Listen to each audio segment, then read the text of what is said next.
and welcome back to SailGP One-on-One. I'm Lisa Darmanin, your host, and this morning we're in sunny Halifax and I'm joined by Canadian wing trimmer Paul Campbell-James.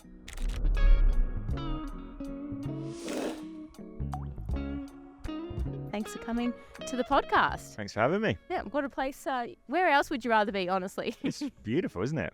Wasn't quite like this a couple of days ago in 12 degrees and 7 degrees water temperature, but yeah, it's glamour this morning. Well, it's a bit like England, I'm sure. Like you're not from Canada, but the weather system will be pretty similar. Yeah, it's good. So, as a wing trimmer in SailGP, you're OG. You've been here since 2019. Yeah. You joined China back then. I think halfway through the season. Is that right? Yeah, I've got a list of 5 teams that I've been involved with since the beginning of SailGP. All right, rattle them off. Yeah, I joined halfway through season 1. I joined Phil with the Chinese team. They were last on the table, and Finished third. They needed some help, and yeah, I did the last 2 events, and we had 2 good ones and finished third, which was awesome. Then the Chinese team got swapped for the Spanish team, but they had a nationality rule that meant that only Phil or I could sail. So I ended up coaching Phil and the Spanish team for the first event, and Florian and all those boys.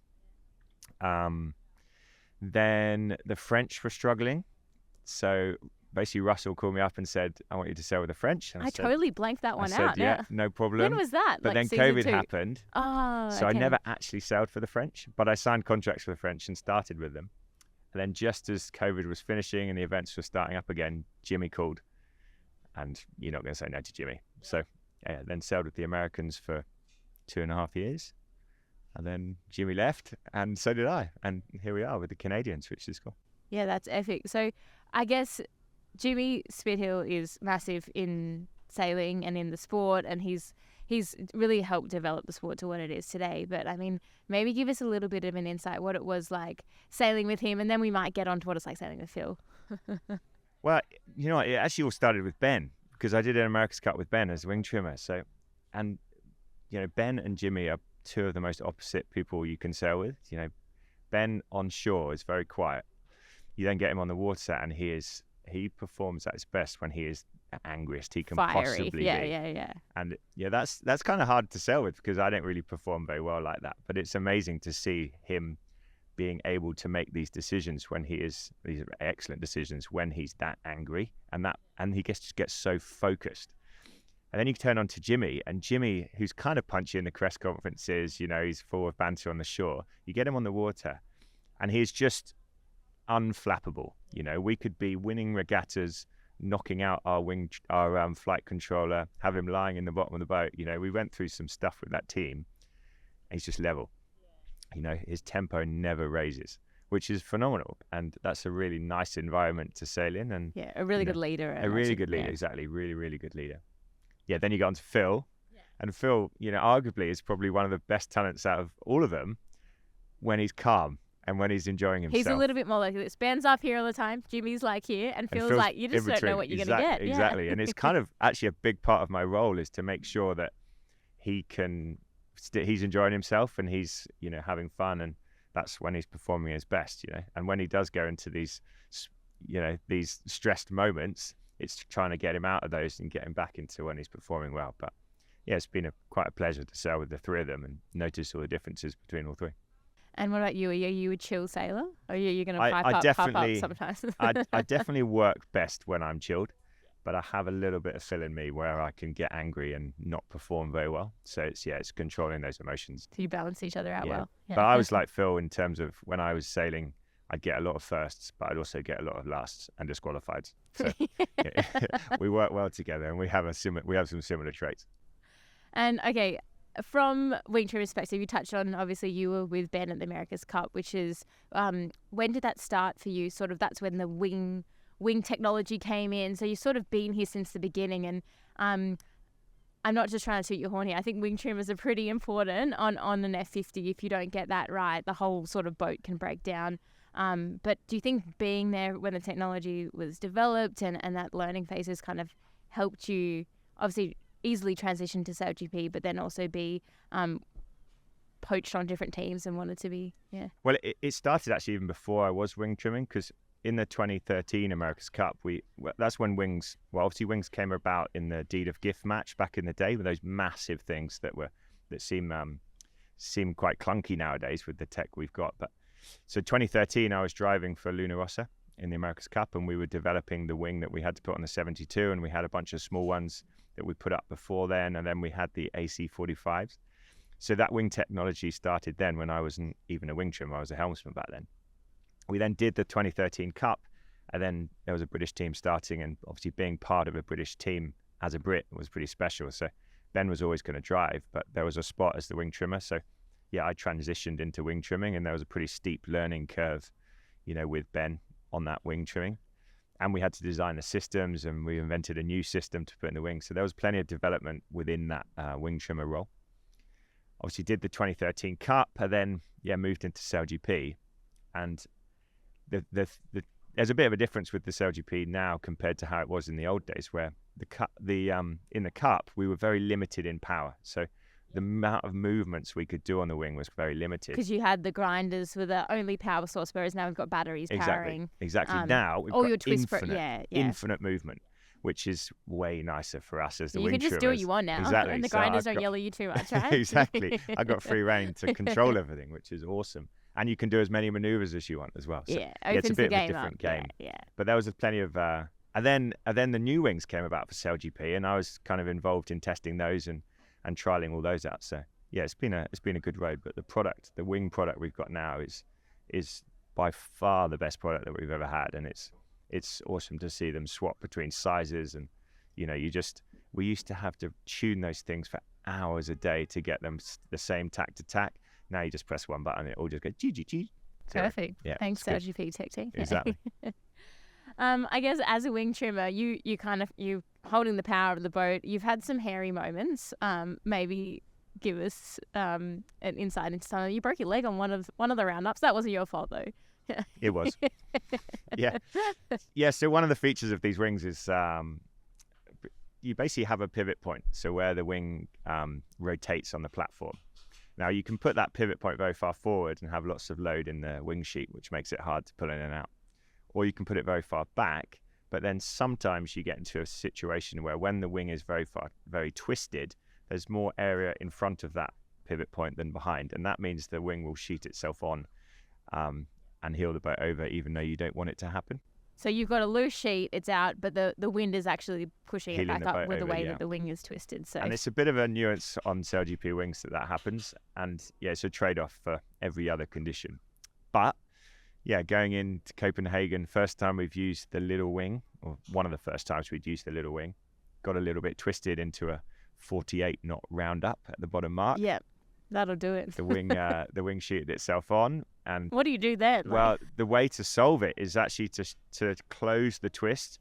So put more power in which enhances more healing moments. So you heel over very, very quickly, but it sheets out. So I did that. I closed the twist. The boat heeled over very, very quickly, and we prevented capsizing. But in the heel over very quickly, it just shot me out the boat. It's because I wasn't holding onto anything except the wing sheet. Everyone else is holding onto a wheel or a pedestal or pepper grinder. So I just got launched. I basically launched off, hit the center pod with the side of my leg. Did you know at that moment that you... No, I carried on. We kept sailing. Yeah, broke the fibula, which is the little bone in the leg, and takes about 10% of the weight. Right, so I ran up to the windward side again, did 3 more foiling tacks up to the top, and then finished the race. And Jimmy's like, "Are you all right?" I'm like, "No." And he got the rib alongside, went to the hospital, and got a pretty interesting X-ray that I sent back to the boys. And Joe Glanfield, who was coaching one of the other teams at the time, came up and he's like, "No one is ever going to be able to retire from a race ever again. She's just finished one with a broken leg." But, there's been some hairy moments, and but it's part of why you love it. You know, if there was no risk and no danger, I don't think I'd enjoy it quite as much as I do. The risk is part of it, and it's what makes it awesome. And I mean, SailGP, it's such an intense format. You sort of fly in, you have a day or so training, you have a couple of races that are 15 minutes. It's not traditional sailing at all. Do you think like the craziness of it and the technology and just all the bells and whistles that come in that kind of make it like fun because it's such a unique sailing event? I think the reason I love it so much is just the boats are so awesome. I don't love coming in last minute going You'd sailing. like more training. I'd like more time on the water, yeah. And especially when there's a breakage or one of the boats isn't working, it's super frustrating having flown to Sydney and get 1 hour sailing. That's not a bit I love about it. I love here, with HSB2 testing, yesterday we went on the water from 11 till 4, and that's awesome. You can trial loads of new things. You can push the boundaries. You can crash and not be worried about breaking things because you've got time to fix it. That's the bit I love about it. And sitting there going 50 knots past Halifax piers with all the people on the shore going, holy smokes, those guys are really pumping. So yeah, that's the bit I love. Yeah, the racing's pretty incredible too. And for me, from season 1, I was around talking about sailing in 2019 and I'm still here, but to watch the racing now, it's nobody's safe until you get across the finish line. It's just anything can happen. One maneuver, you're done. Pick the wrong gate and you're done. And I think that's quite cool as well. It is cool. And the mistakes get punished. And that's the sign that it's top quality racing is if you mess up, you lose 5 boats. Where in the old days, you could mess up and then catch back up again and you'll be fine. You watched Nathan and Tom and the Aussies and Japanese win every race for the first 2 years, where now, the Germans can win a race. The Swiss won a race in the last regatta, and then you see the regulars kind of battling their way through the fleet, but not nearly as easily as they used to. Yeah, it's really cool. You touched on it a second ago, HSB2, they're the new high-speed boards. I guess, some of these boats are almost 10 years old now, I guess, and so the technology is developing and SailGP is trying to adapt with it. You've been involved this season in the testing. The foils, they look different, do they feel different? Maybe give us a bit of an insight into what's been happening. Yeah, so we've basically been trialing these T-foils. These have come from kind of the America's Cup technology where, they don't need to be quite as thick because there isn't quite so much side force. It's more force driving upwards through them. So you can make the sections quite a bit thinner. Which is less drag. So you can go faster, and it means earlier. cavitation, which is the thing we talk about a lot, happens later. Now we've been obviously using these designs, but we've been having a couple of different sizes. Now these foils that we're going to use next year, they're to replace the high speed boards, and then we'll keep the low speed boards that we've got at the moment, and then in the future those low speed boards will be replaced with even bigger T foils.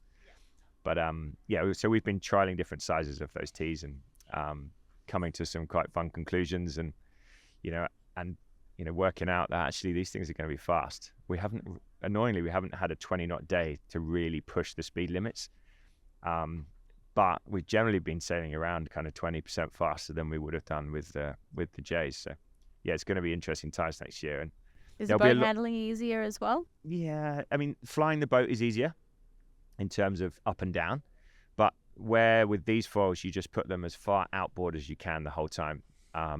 Stops you slipping sideways. To stop you slipping sideways, and because it gives you more righting moment, so it means you can have a more powerful wing. With these new ones, you've got actually a lot more righting moments, so you don't necessarily need full righting moment the whole time. And as you go further outboard, you have less lift.